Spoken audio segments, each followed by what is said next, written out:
to the races. All right, well, welcome to Friday Night Training with 6A Global and Global Prosperity Movement. Tonight we're going to cover the most primary of all things in network marketing. We're glad to have a few viewers tonight, and this will be posted on YouTube for everyone for all time, so you guys can check us out anytime. So we're covering prospecting. It's a big thing. I was doing it all day today, meeting with people and doing it more organically than I typically do on the phone. So prospecting can come in a lot of different ways. So the first slide is all about where, when, how, and who. So where do you prospect? And every network marketer's answer to this is everywhere. You prospect everyone. I know that we got people who love go door to door. We love people who get on the phone and talk to everyone they know. Go to meetings, invites, everywhere you can possibly imagine. Become a great internet marketer. There's tons of different ways to prospect. When, always, but what people forget, and this is the key point I want to touch on first, is do not prospect someone if you don't have a relationship with them. Work on your relationship first. Find out who this person is, even whether they're on the phone and you're just calling this person to try to drum business. Find out who they are. Find out what their needs are. Find out how their life is. Does this opportunity fit their life?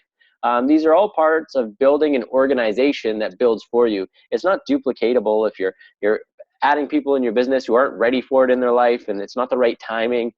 Those aren't the people you want because they're going to get a sour taste in their mouth. They're not going to do well. You want people in the right timing to add to your business. And this is all about adding business people right now. Prospecting for a product, you can do that 24/7. You can sign anybody in. We got the best product in the world. It's Kangen water. You can't go wrong prospecting for product. But when you're looking for business partners, it's a whole different story. So get to know the people that you want to work with because you have a responsibility to them. After you sign them in, guess what? You got to take care of them. You got to help them duplicate. I know Riley works with his team all the time and he's got people duplicating and it's coming along for him. That's a big thing, for a young guy, 20 years old, to have a team of almost 10 people in a short period of time, that's pretty good. And he's done that through leadership, taking the time to get up there, commitment to himself and personal development. So prospecting comes in a lot. How you prospect, we're going to go to on the next slide, and who. At the end of the day, I say only prospect people for your business that you admire, that you want to work with, that you see a piece of something in them that you want added to you.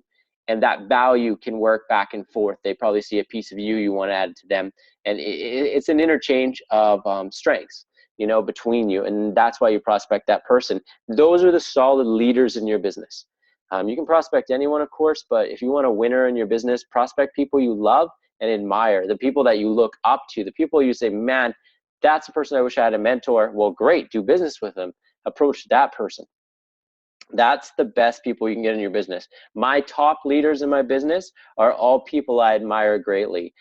Jacob McGill, Dylan Allery, Brandon Liu, all these people that I look at are huge leaders, like my best friend John. And the reason that they're big leaders and they do what they do is because I admire them and they got this strength to them that came out. And it shows in droves, and those are the people that you want in your business. So techniques for Kangen.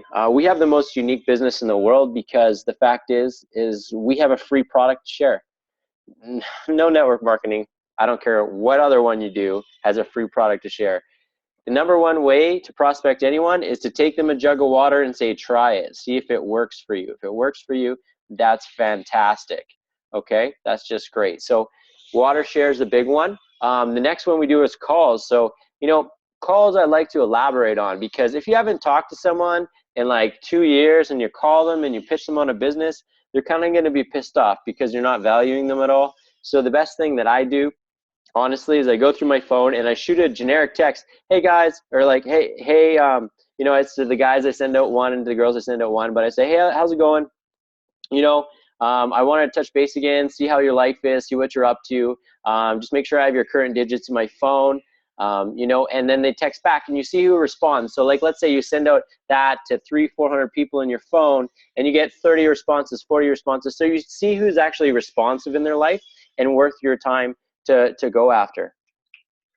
That's a really good, and it's a predictable thing to do. So texting is the best way to reach your known network. Most people don't use it. It's the secret. Text everybody in your phone. It goes to them. Now you know if they're an active person or not. If they're looking for opportunity, they will text you back. If they're an interactive person, they will text you back. Amazing learning curve, but that's a simple way to do it. The next is presentations. Bring people to presentations. We have all of ours online, and you know that's a really, really great way to do it. Plus, you can do your own presentations. All 6A leaders in this company or above, people who actually make a lot of money, have a weekly presentation. If you don't have a weekly presentation, okay, by the time you're 3A, you're doing something wrong. That is the secret to this business, is consistency. The consistency of that presentation is everything. Everybody knows in my group we do it on Monday and Tuesday. We don't miss Monday and Tuesday, and now we have this Friday night training. That's it. That's just the way it is. Now, whether you bring people to that or whatever, I'm just saying, do your own presentation. If you're not doing your own presentation, you're not going to become a 6A. Guaranteed. Hands down, haven't ever seen it happen. The next is internet marketing. We have gpmpro.com. If you don't know what that is, and you're new to our group, just go check it out, www.gpmpro.com. You can check out my lead page, which is bringonthedollars.com. That's bringonthedollars.com. It will show you the sales funnel that we have in place and a pretty good demo about how we use that to funnel people through our processes. So internet marketing is huge. It's a very eclipsed method of doing it. I have a lot of internal things that I don't share on trainings like this because they get posted on YouTube, which are secrets about how to prospect a lot deeper into that. And if you guys want to contact me one-on-one, I'll share all those with you. But most of the people on the call here, I've already shared those secrets with, and the fact is that's how you grow your business. So next are events. Okay, events, what I mean by that is not coming to an event with a bunch of other network marketers. I think it's a terrible idea. I think you should avoid other network marketers at all costs unless you're learning from them actively. Okay, what I mean is technically you're going out there and you're going to events. So for example, Brandon Liu on my team just went to an event in Kelowna. He set up his table for Kangen while he was doing his stringing. He does all the racket stringing for tennis players. And he got like 40 leads in like 5 days, 40 really solid leads, people who really interested in the machine. By going to an event, passing out free water, drumming up business as he did a regular one. Hook up a machine at a soccer field, hook up a machine at a football field, at a wrestling tournament, at a basketball tournament, volleyball tournament, whatever's there, get your machine, little station, tell the coordinator you're gonna pass out water. They will let you be there for free, and then you just hand out people little details on the water, a little ad, and bang, you're getting tons and tons of leads. The next one you want to do and actively do, which every network marketer forgets that's unsuccessful, is ask for referrals. If someone turns you down, okay, to the Kangen opportunity, what do? You reach out and you ask them for a referral, okay? You ask them for a referral. Then every person is going to say, yeah, I think I know 1 or 2 people who might be interested in this. You go, great. Can I have their number? And you shoot them a quick email, let them know I'm going to give them a call and talk to them about this opportunity. That is how you organically grow in this business. That is networking. Asking for referrals from your parents, from your grandparents, from your friends, from your pastor. It doesn't matter who. Ask for referrals. Very easy, simple system. So those are the ways that I do it. You know, and water share is still the primary one. I still give water away every day. That's how you make money, because the proof's in the pudding. The product's amazing and you feel it right away. So the next is, what do we do to be successful? There's a few really quick rules. Bam, fam. That's book a meeting from a meeting. Really simple rule. Every meeting, you're booking another meeting till that person buys or tells you no. Okay? So you just book a meeting from a meeting. Really clear, easy thing to do. Book a meeting from a meeting. The next thing you need to do is follow up. Okay? When you book a meeting, you follow up. Consistently follow up till you collect a decision. Everybody forgets this. They prospect 300 people and then they don't call anybody. Well, what are you going to do? You're not going to get any sales if you're not asking for the sale or following up to give them more information or following up to answer questions or following up to bring them to a presentation. The magic's in the follow-up. The magic's in booking that meeting so you can have the follow-up. That way you're not intrusive. If you don't bam for your follow-up, you're intrusive. You're just cutting back into this person's life again whenever you choose. You haven't asked permission. Permission is everything in this business. Ask permission, book a meeting from a meeting, and follow up with these people. Next, if they say, oh, the price is too much, it's $5,000, and you don't know how to get over that objection, you got to learn how to create value. with this product. We have the best product in the world. It's just like a hyperbolic chamber. It's putting hydrogen gas inside your water, which allows you to detoxify and replicate cells at a higher rate. It's miracle technology. It should be easy for you to create that value. Lots of people give the cancer example and they say, hey, if your dad got cancer and you could give me $50,000 and I give you a cure for cancer, would you do it? Yeah, okay. Well, how about 500,000? And you say yes right away. Then you establish the values at least 500,000. This is 1/100th the cost to potentially help prevent something as drastic as that. By keeping your body optimal, we can help fight these things off before they happen. You know, so that's a very important thing to know, is this isn't a cure for anything, but it sure helps keep us optimal to help our bodies stay away from those things. So create the value in instituting. Now, it's very important to know that it goes on a graph like this. On the y-axis, okay, we have emotion. On the x-axis, we have logic, okay? Logic versus emotion. You want to keep them on a straight linear line that goes up logic and emotion to the buying point at the peak over here. You don't want to bounce them logic, emotional. They've got to be a perfect balance of where they feel emotive towards the product and it makes sense. So you have to instill through that value creation, you have to find that need. Their mom's got arthritis. Their dad's got acidosis in the form of like indigestion, heartburn.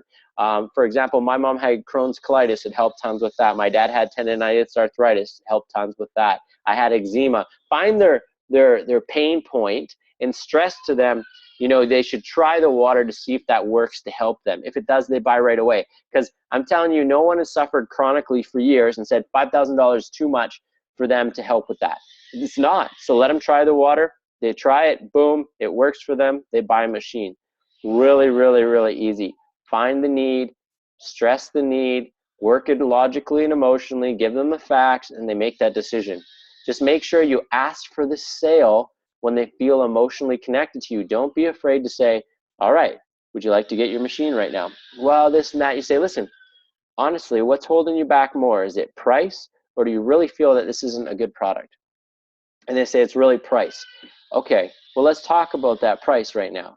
And then you can go into, it's $100 a month, 0 down, you know, a payment plan that they don't even have to pay the first payment for 60 days. Really good stuff that our company, because we have a financer, can do. All right, this is success in prospecting, is finding out what's actually going on with a person. Like just today, had a call with a guy. He's like, I love the product, love everything about it, but he's like, I'm not going to continue right now. And we asked him the question, okay, that makes sense. For my clarity, I said, Trevor, let me know something here, okay? Number one, is the main thing price? Is it mainly price, or is it something else? And we got down to it, and he said that it is mainly price, okay? And then I came up with a great solution for him on that. But then the second one was, my wife just doesn't think it's a good time for us yet. He says, I'm in, but it's just not this month. So he's made a commitment for later. That's great. But you actually find out what the need was, and his wife was in different places in her mind to allow him to do this at times. So when you have that point of friction, you just pump the brakes, let the person go for the time being, and reapproach in a couple months. And you say, listen, how about we touch base again in a couple months, and I'm going to see where you are. And they're like, that's great. You know, I appreciate the follow-up. And you go, great. And then we can work out a great payment plan or whatever you need to get this machine to start working the business. Really, really simple emotional logic triangle. All right, that's it for today in prospecting. Does anyone want to tune in with a question or two?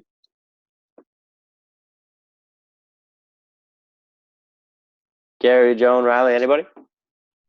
No, I thought that was pretty good. Thanks, Riley. Yeah, good stuff. And a lot of good points. It answered all my questions. All right. Gary, how are you? Loved it. Short and sweet. Right on. And Joan, how about you? I'm really thrilled to know about the payment plan. Oh, you want to hear about the payment plan? All right. Yeah, I do. Yeah. We'll do that offline. I'll give you that training offline. So thanks, guys, for coming out tonight. I'm going to stop the share, and then we'll talk all about that. So God bless, and good night on that. Okay. So I stopped share.